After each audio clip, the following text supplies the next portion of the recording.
Protesters are back at City Hall today. They've had these peaceful protests for George Floyd since the beginning of this week. Mandy Knoll is there live with them. Mandy. Once again, we are on the steps of Little Rock City Hall.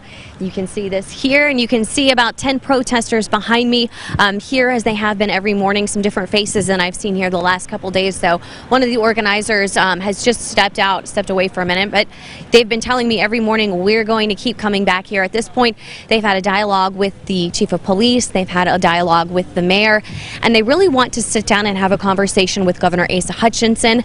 One of the organizers say they are hoping to do that tomorrow, looking to get more details on that to confirm that that's really happening and some of the things that they want to talk about.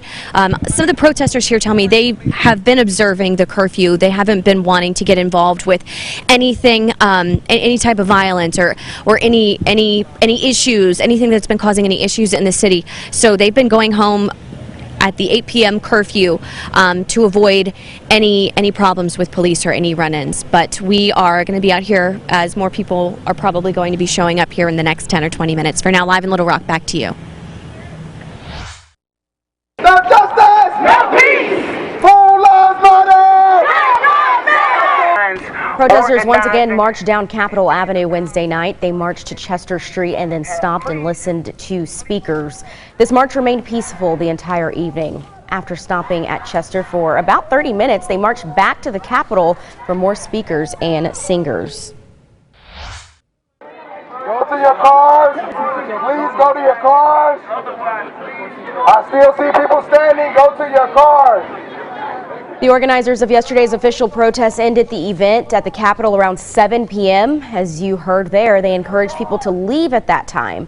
And for the most part, people obeyed the curfew, but some stayed at the Capitol after 8 p.m. Little Rock Mayor Frank Scott Jr. has public safety at the top of his mind. He called a special board meeting yesterday to talk about it. During the meeting, Little Rock Police Chief Keith Humphrey filled in board members on the 79 vandalism arrests over the last few days. The mayor says he stands in solidarity with peaceful protesters, but he has no tolerance for vandalism. My first priority to protect the public health, safety, and welfare of the city of Little Rock, and that's what we will do. And those that commit vandalism and property damage will be addressed. This week, police did find 2 handguns on people who were arrested. The chief believes there were probably more weapons out there. Meanwhile, the mayor hopes to have more briefings as protests continue. There's still a state of emergency in place in Arkansas that puts a unified law enforcement command structure in place to respond to protests if needed.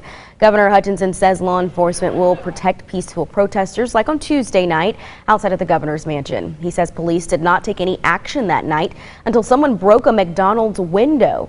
He says the difference between Monday night and Tuesday night was evident. We brought in more, put in the unified command structure. We brought in more law enforcement support, assistance of the National Guard to make sure that we had the resources to protect people and property. The governor also mentioned the need to have renewed dialogues with the community moving forward. It was another night of protesting in Conway, another night of peaceful protesting. These photos captured by Ian Lyle show Conway police kneeling with protesters at Target. Some protesters interacted with police on Oak Street as well. Law enforcement tell us that they made no arrests. Arkansas head football coach Sam Pittman joined protesters in Fayetteville this week. Pittman says he wants to support his team and be part of the solution. So instead of simply putting out a statement, he wanted to take action. What made me go, I think you asked, because I felt like I needed to go. I felt like in my heart I wanted to go. I wanted to support our football team. I wanted to support the protest, and that's what I believe in. The best way for me to address the situation was to go be a part of what could be a solution. No other reason. I didn't go down there if someone to take my picture. I didn't go down there. I went down there because I wanted to support the players on our football team and their families. Well, voluntary practice can begin next week. Coach says he knows there are important conversations that he wants to have with the players. A Facebook post by a Little Rock police officer is taking off on social media after a stranger made an unexpected delivery to multiple officers working during Monday night's protests. Our Hillary Hunt explains what happened and why it meant so much.